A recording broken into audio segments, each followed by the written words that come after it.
السمبوزيوم الخليجي للفنون النسخة الثالثة راح يكون إن شاء الله في هذه الجمعية وفي هذا المبنى التاريخي والأثري الذي يفوق عمر بنائه 100 عام.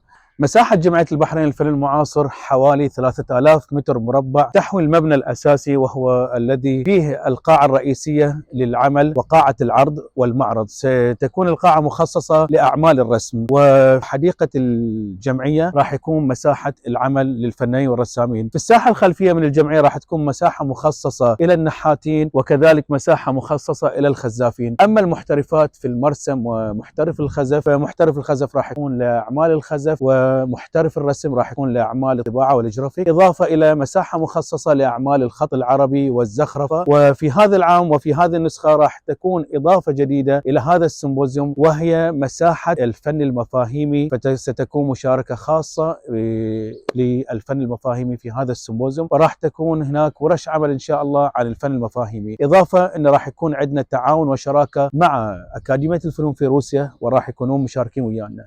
جمعية البحرين للفن المعاصر، الجمعية التي تأسست سنة 1970 في مملكة البحرين على أرض دولة البحرين سابقا، هي أول جمعية تشكيلية تعني بالفنون في الخليج العربي بعد التأسيس الأول لأسرة هواة الفن في سنة 1956. نلقاكم في السمبوزيوم الخليجي النسخة الثالثة في يوم 6 فبراير 2025.